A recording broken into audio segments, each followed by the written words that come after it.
በስመ አብ ወወልድ ወመንፈስ ቅዱስ አሐዱ አምላክ አሜን። ክርስቶስ ተንሥአ እሙታን በዐቢይ ኃይሉ ሥልጣን አሰሮ ለሰይጣን አግዓዞ ለአዳም ሰላም እምይእዜሰ ኮነ ፍስሐ ወሰላም። እግዚአብሔር የሚወዳችሁ እግዚአብሔርን የምትወዱ የእግዚአብሔር ልጆች የእናታችን የንጽሕተ ንጹሐን የቅድስተ ቅዱሳን የድንግል ማርያም የአደራ የቃል ኪዳን ልጆች የቅዱሳን መላእክት የቅዱሳን ጻድቃን ሰማዕታት ወዳጆች በእግዚአብሔር ስም እንደምን አደራችሁ? እንደምን ዋላችሁ? እንደምን አመሻችሁ?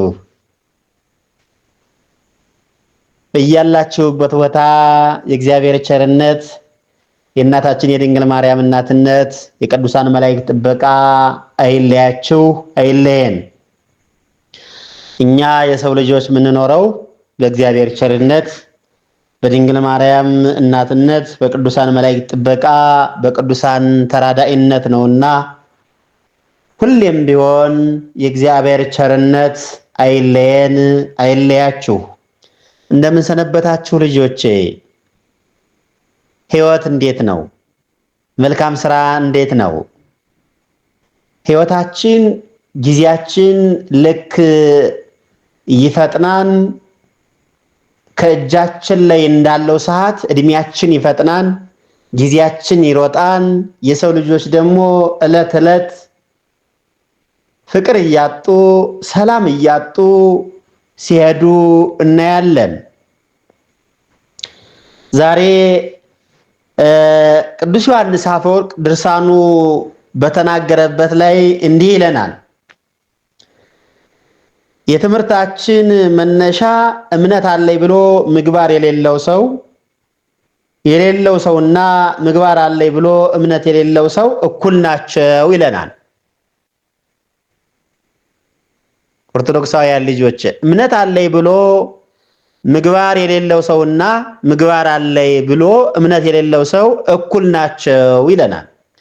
ሁለቱም መንግስተ ሰማያት አይገቡም ይለናል።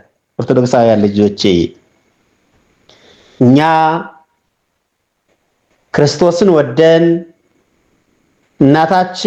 እናቱን ድንግል ማርያምን ወደን ቅዱሳን መላእክት ቅዱሳን ጻድቃን ሰማዕታትን ወደን በምግባር በሃይማኖት ታንጸን መንግስቱን እንድንወርስ የእርሱ መልካም ፈቃድ ይሁንልን።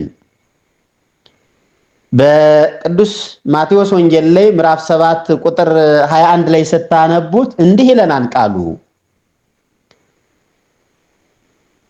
በሰማያት ያለውን የአባቴን ፈቃድ የሚያደርግ እንጂ ጌታ ሆይ የሚለኝ ሁሉ መንግስተ ሰማያት የሚገባ አይደለም ይለናል። በአባቴ ሲል አንድ መሆናቸውን ሲያጠይቅ ነው። ኦርቶዶክሳውያን ልጆቼ ጌታ ሆይ የሚለኝ ሁሉ መንግስተ ሰማያት አይገባም ይለናል። ለምን ካልነን ሃይማኖቱን ጸንቶ የያዘ በምግባር ጸንቶ የኖረ እግዚአብሔር ይህን አታድርግ ያለውን ሁሉ ሕጉን ትእዛዙን አክብሮ የሚኖር እሱ መንግስተ ሰማያት ይገባል። ከሕጌ ከትእዛዜ ወጥቶ ግን ጌታ ሆይ የሚለኝ ሁሉ መንግስተ ሰማያት አይገባም ይለናል። ኦርቶዶክሳውያን ልጆች ወደዚህ ዓለም የመጣ ፋሲካችን ክርስቶስ እኛን በኃጢአት ውስጥ የነበርነውን በጨለማ ውስጥ የነበርነውን ብርሃን አደረገልን። ከሐሳር ወደ ክብር መለሰን። ከሲኦል ወደ ገነት አስገባን። ወደ ቀደመ ክብራችን ተመለሰን። ኦርቶዶክሳውያን ልጆች ስለዚህ ይህንን ቃል የተናገረው መድኃኒታችን ኢየሱስ ክርስቶስ አምላካችን መድኃኒታችን ኢየሱስ ክርስቶስ በዚህ ምድር ላይ 33 ዓመት ከ3 ወር ወንጌልን ሲያስተምር ነው። እናንተ ጸሐፍት ፈሪሳውያን አላቸው፣ የአብርሃም ልጆች ነን ትላላችሁ፣ ግን የአብርሃምን ስራ አትሰሩም አላቸው። አብርሃም ደግ ነዋ፣ አብርሃም ቅን ነዋ፣ አብርሃም ፈጣሪውን የሚወድ ነዋ። አብርሃም ጸሐ ብሔርከ ወተፈለጥ ማዝማዲከ፣ አብርሃም ሆይ ከዘመዶች ተለይተህ እኔ ወደ ማሳየ ተራራ ውጣ አለው እግዚአብሔር። ኦሪት ዘፍጥረት ላይ አብርሃም አመነ፣ እምነቱን ጽድቅ ሆኖ ተቆጠረለት፣ ወጣ። ኦርቶዶክሳውያን ሁሉን ነገር ጥሎ ወጣ። የሚወዳት ባለቤቱን ጥሎ ወጣ። ኦርቶዶክሳውያን የሚወዱትን ጥሎ መሄድ ይከብዳል እኮ። የሚወዱትን ተው ሲባል ለመተው ይከብዳል እኮ። አብርሃም እኮ እግዚአብሔርን ስለሚወድ አማኝ ስለሆነ ሁሉን ጥሎት ሄደ፣ ወደ ተራራው ወጣ። ለዚህ ነው ክርስቶስ አምላካችን መድኃኒታችን ኢየሱስ ክርስቶስ እናንተ የአብርሃም ዘሮች ነን ትላላችሁ፣ አብርሃም አባታችን ነን ትላላችሁ፣ ግን የአብርሃምን ስራ አትሰሩም አላቸው።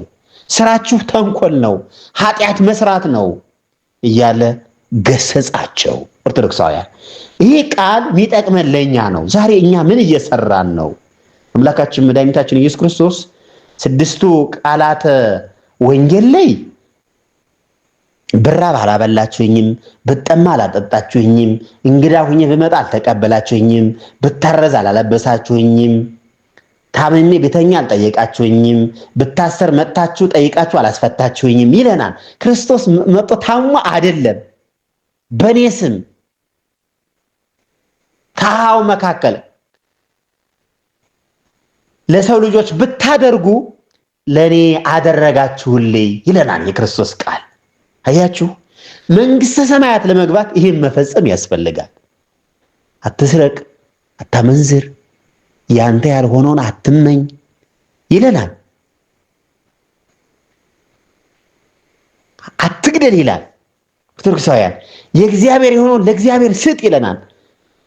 የታምልክ ባይደ አምላከ ዘእንበሌ፣ ከኔ ውጭ ሌላ አምላክ አታምልኩ ብሎናል። ይህን ሁሉ ከፈጸምነን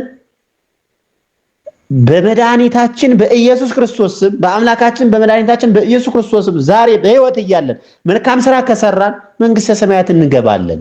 ለዚህ ነው ቅዱስ ዮሐንስ አፈወርቅ በድርሳኑ ሲናገር እምነት አለኝ ብሎ ምግባር የሌለው ሰውና ምግባር አለኝ ብሎ እምነት የሌለው ሰው እኩል ናቸው አለ። ለምን ያልከኝ እንደሆነ ሁለቱም መንግስተ ሰማያት አይገቡም አለ። ለምን? ሁለቱን አሟልተው አልያዙምና። ኦርቶዶክሳውያን ልጆች ምን እንስራ ካላችሁ እነዚህን 7 ነገሮችን እንድንጸየፋቸው በወንጌል ተነግሮናል። ትዕቢተኛ አለመሆን ወይም ትዕቢተኛ ዓይን፣ ሐሰተኛ ምላስ፣ ንጹሕን ደም የምታፈስ እጅ፣ ክፉ ሐሳብን የሚያበቅል ልብ፣ ወደ ክፉ የምትሮጥ እግር፣ በሐሰት የሚናገር ሐሰተኛ ምስክር፣ በወንድማማች መካከል ጠብን የሚዘራ፣ እነዚህ ሁሉ በእግዚአብሔር የተጠሉ ናቸው። ኦርቶዶክሳውያን ከዚህ መላቀቅ፣ እነዚህን መጸየፍ ያስፈልጋል። ኦርቶዶክሳውያን ዛሬ ወንጌል ይሰበካል፣ ታዳምጡታላችሁ። መልካም ለመስራት ነው የተቸገርነን። መልካም ለማድረግ ነው የተቸገርነን። መልካም ስትሰሩ ዲያብሎስ መልካም እንዳትሰሩ እጃችሁን ይዘዋል። መልካም ነገር ባንደበታችሁ እንዳትናገሩ ዲያብሎስ ያን ቀይሮ ክፉ እንድትናገሩ ያደርጋችኋል። ሰው እንድታሳዝኑ ያደርገናል። አንደበታችን የተዘጋጀው እኮ ለምስጋና ነው። ቅዱስ ቅዱስ ቅዱስ ብለን እሱን ልናመሰግንበት ማለት ነው። ኦርቶዶክሳውያን እኛ የተፈጠርነው መንግስቱን ለመውረስ ነው። ስለዚህ ጌታ ሆይ እባክህ እነዚህን ነገሮች ከኔ አርቅልኝ ብለን ልንጸልይ ያስፈልጋል ማለት ነው።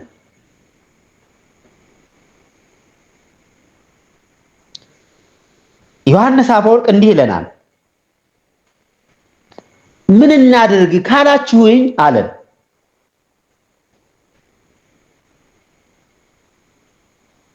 እምነት እንደሌላቸው ሰዎች ከመንግስተ ሰማያት ውጹዋን እንዳንሆን የእግዚአብሔርን ፈቃድ ነቅተን እንስራ፣ ተግተን እንስራ ይላል። እንግዲህ ልብ በሉ፣ አስተዋይ ልቦና ከሌለን መዳን አንችልም። እውነቴን ነው የምነግራችሁ። በስመ ካህን፣ በስመ መነኩሴ፣ በስመ መምህር አጭበርባሪዎችን በመለየት እንክርዳዱን ከስንዴው በመለየት በትክክለኛው ጎዳና መሄድ ያስፈልጋል። ኦርቶዶክሳውያን ብዙ ሰዎች አባት መስለው ካህን መስለው እንደዚህ ያደረጉን እያሉ የዛን ሰው ኃጢአት እያዩ ከእምነታቸው የሚሸሹ ሰዎች አሉ። ይሄ ምክንያት አያድንም። ኦርቶዶክሳውያን ልጆች ምን እንስራ ምን እናድርግ ካላችሁ ይህ ግን ይለናል ዮሐንስ አፈወርቅ እምነት እንደሌላቸው ሰዎች ከመንግስተ ሰማያት ውጹዋን እንዳንሆን ምግባር እንደሌላቸው ሰዎች ከመንግስተ ሰማያት ውጹዋን እንዳንሆን ወይም እንዳንወጣ ይለናል። የእግዚአብሔርን ፈቃድ ነቅተን ተግተን እንስራ፣ ምግባር ትሩፋትን ተግተን እንስራ። አምነን ልጅነትን ከተቀበልነ በኋላ ልጅነታችንን አጽንተን የምንጠብቀው ርስቱንና መንግስቱን የምንወርሰው ይህን ያደረግንን እንደሆነ ነውና ነቅተን እንስራ፣ ነቅተን እንጸልይ ይለናል። ኦርቶዶክሳውያን እኛ ስራ ሰርተን አንበቃም። ጽዋ ተርታችን እድል ፈንታችን ይህ ይሆን ዘንድ ከባህሪ አባቱ ከባህሪ ሕይወቱ ከመንፈስ ቅዱስ ጋር አንድ ያደርገን ዘንድ እግዚአብሔርን ቸርነቱን እንለምን። ኦርቶዶክሳውያን በእውነት አታግቱ። አንዳንድ ሰዎች በቃ እየጸለይኩ እግዚአብሔር በቃ አልሰማኝም ምትሉ አላችሁ። እግዚአብሔር እንዲሰማን መጀመሪያ እኛ እግዚአብሔርን መጀመሪያ እንስመው። ያ ማለት ምንድነው? በሕጉ በትእዛዙ ጸንተን እንኑር ማለት ነው። ኦርቶዶክሳውያን ለዚህ ነው ቅዱስ ዮሐንስ አፈወርቅ እምነት አለኝ ብሎ ምግባር የሌለው ሰው እና ምግባር አለኝ ብሎ እምነት የሌለው ሰው እኩል ናቸው፣ ሁለቱም መንግስተ ሰማያት አይገቡም ይለናል። እና ልጆቼ አይዟችሁ፣ በርቱ፣ ጠንክሩ። የዚህ ዓለም ሰው በዚህ በባለ ሃምሳ ውስጥ ጸሎት አቋርጥ ዝም ብለህ ብላ የተባለ ይመስል 24 ሰዓት ይበላል። እንዲሁ አንዳንድ ሰዎች በጾም ጊዜ ብቻ የሚጸለይ ምጽዋት የሚሰጥ አድርገው የሚቆጥሩ ሰዎች አሉ። ባለ ሃምሳው ደስታ ቢሆንም እኛን ከጨለማ ወደ ብርሃን የወጣንበት ደስታችን ቢሆንም ጸሎት ዓመት እስከ ዓመት አይቋረጥም። መልካም ስራ ዓመት እስከ ዓመት አይቋረጥም። ጌታዬ ሆይ እግዚአብሔር ሆይ ሕይወታችንን ባርክልን፣ ሕይወቴም ባርክልኝ ብለን እንጸልይ። በእውነት ለምኑ ይሰጣችኋል፣ አንኳኩ ይከፈትላችኋል ተብለናል። አትጨነቁ። ለምን ትጨነቃላችሁ? አትጨነቁ። ሁለመናችሁን ለእሱ ስጡት። እሱ ያውቅበታል መስጠቱን፣ እሱ መመገቡን ያውቅበታል። ሁለመናችን እኛ ለክርስቶስ ከሰጠን ኦርቶዶክሳውያን የሚያስጨንቀን ነገር አይኖርም። ዲያብሎስ ድል እናደርገዋለን። ዲያብሎስ አያስጨንቀንም፣ እንቀጠቅጠዋለን። ስለዚህ መበርታት መጠንከር ያስፈልጋል ማለት ነው። መንፈሳዊ ልጆች እና አይዟችሁ፣ በርቱ፣ ጠንክሩ። በዛሬው ዕለት ታስበው ለሚሉ ዓመታዊ የሆነ ወርሃዊ በዓል እንኳን በሰላም በፍቅር አደረሳችሁ ልጆች። ነገ የቅዱስ ሚካኤል ዋዜማ እንዲሁም የእናታችን ቅድስት ክርስቶስ ሰምራ የጻድቁ አባታችን አቡነ ተክለ ሃይማኖት ዋዜማ ነው። እንኳን አደረሳችሁ ለዋዜማው። ነገ ዋዜማቸው ነው ብዬ ነው ልጆች። ሌላው ግሩፕ ላይ ትምህርት ተከታተሉ። ሊፍት ብላችሁ አትውጡ። ሊፍት በመውጣት ውግዘት ነው። በእውነት ትምህርት ማዳመጥ ነው። አሁን እናውቃለን እኛ አባቶች ስራ ይበዛባችኋል። ከመናፍቃን ከካህዲያን ጋር ከአሕዛብ ጋር ነው ያላችሁ። ያን ጊዜያችሁን መስዋዕት አድርጋችሁ ነው የምታዳምጡ። ማታ ስተኙ ጸሎት አባታችን ወይ ብላችሁ ከጸለያችሁ በኋላ በጆሮአችሁ እያዳመጣችሁ ተኙ። የህሊና ረፍት ታገኛላችሁ። የማንን? የእግዚአብሔርን ቃል። እኛ እኮ የክርስቶስ ባሪያዎች ነን። እኛ እኮ የክርስቶስ ባሪያ አገልጋዮች ነን። ቃሉን የሚያስተምር እግዚአብሔር ነው በእኛ ላይ አድሮ ማለት ነው። መንፈሳዊ ልጆቼ በርቱ፣ ጠንክሩ ልጆቼ። እግዚአብሔር ይባርካችሁ። የእግዚአብሔር ቸርነት፣ የእናታችን የድንግል ማርያም እናትነት፣ የቅዱሳን መላእክት ጥበቃ፣ የቅዱሳን ተራዳይነት አይለያችሁ መንፈሳዊ ልጆቼ። በእውቀት ባለእውቀት የሰራችሁትን ማይሰራ ኃጢአት እግዚአብሔር ይፍታ። እግዚአብሔር ይባርካችሁ ልጆቼ። እግዚአብሔር ከእናንተ ጋር ይሁን።